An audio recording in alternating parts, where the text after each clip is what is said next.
Hey, Pat Reeve here. We're in northern Minnesota today, and we're on a new piece of property that my good friend Sam Moore bought. Sam called me and said, would you help me come up here and set this property up, make it better for deer and deer hunting? And I said, absolutely. So here we are. And this is kind of different because I come from southern Minnesota, and now we're dealing with big woods, but a lot of the same management principles apply. So Sam and I are going to walk you through a step-by-step process on how we set up a property, and I'm kind of teaching him as we go, but this is for you, the viewer, and teaching you how you can manage your property for big deer.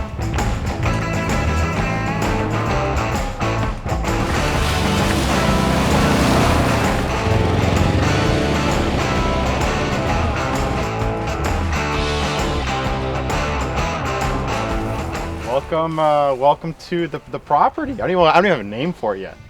The property? Yeah. Deer camp, something like that? I have so many questions, dude. I'm such a curious person. I have so many questions, but yeah, dude, this is the 80 acres.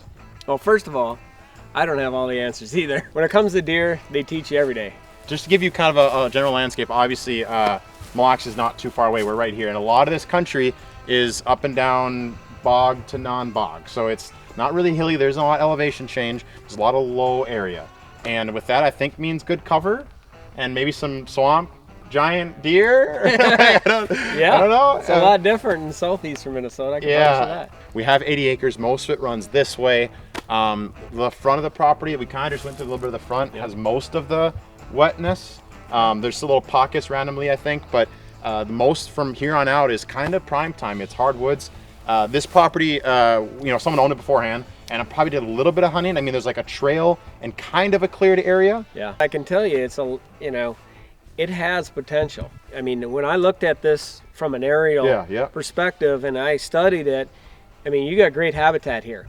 Now it's just a matter of providing what the deer want and need to keep them here all year round, and that's what we're going to work on with you. I mean, we're going to work on food plots. I mean, that's a big thing, right? If you give them the food, they will come. Like there's a famous line in there. And somewhere. From what you told me, there was none really here. So there's just not a lot around. I mean, this is just basically swamp and a big block of timber. Yep. And you're going to develop it into an oasis that is going to hold deer for particular reasons. And you're getting me excited just thinking about an oasis. You got to understand, this is going to be a phase-by-phase project. I mean, you're not going to get it all done this year, but the fun part is, you start out, you say, hey, these are my goals to get done before the hunting season here, and we got a little time right now. I mean, you still got adequate time to plant the food plots and get the trails cleared and all that stuff and get ready for that upcoming season.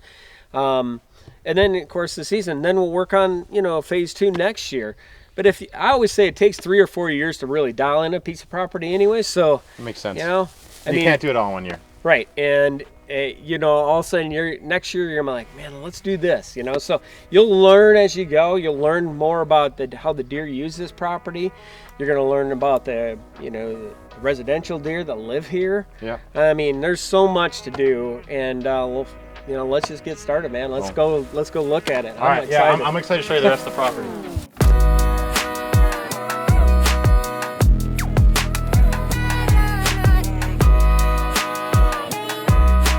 Fresh deer sign, so I mean, it's already looking promising. You got this is where that bear was going. Fresh sign, and didn't you get some good photos of a bachelor group already?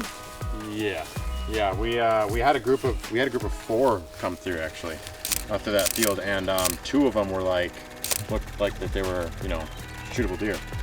Well, that's exciting. If you already got more mature deer on your property, you just got to draw them in now. And like you said, a couple years of management, maybe letting some bigger deer grow. Yeah, those 3-year-olds, letting them get another year on them or so.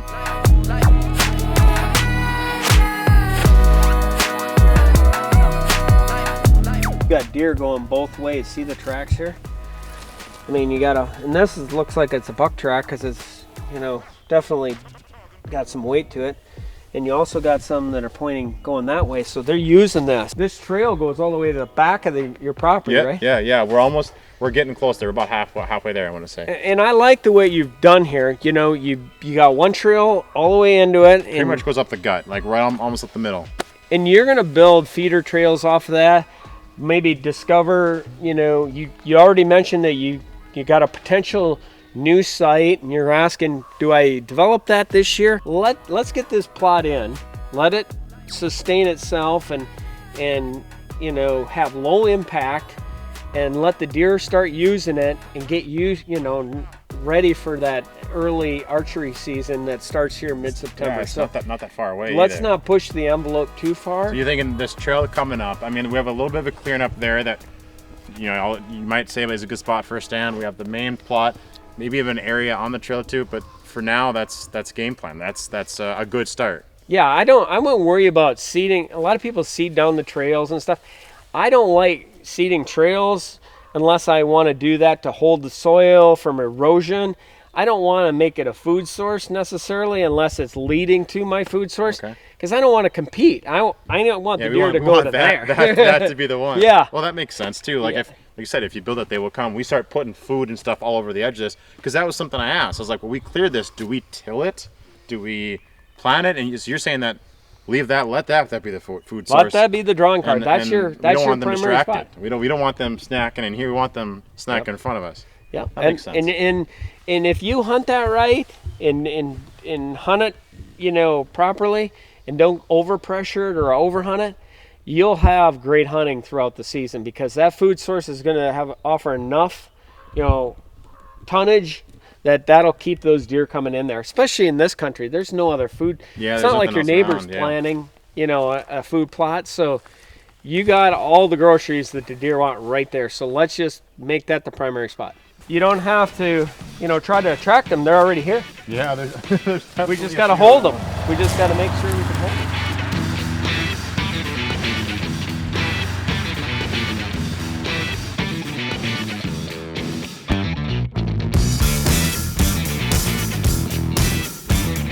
Deer are going to use this swamp for sure, but right now, look at. Yeah, it's wet. I'm standing really in wet. water, and a deer isn't going to bed out here. He might hide out here, or he might find a high spot if there's a high spot here, but they're going to be more in the high ground. So it's almost like I don't want to say like a fence, but it kind of acts almost like a natural border. I didn't even think of it like that. You got big mature timber here, which offer acorns. They got a lot of thick cover. I like the way your woods looks. Again, when we set that food plot up in the interior, that's going to become one of your main food sources to draw the deer to. And I think just, you know, we'll work on phase 2 next year of creating an additional, you know, food plot.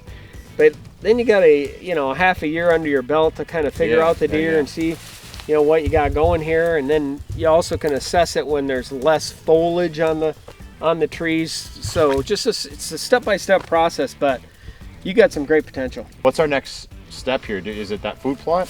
Like you said, spraying?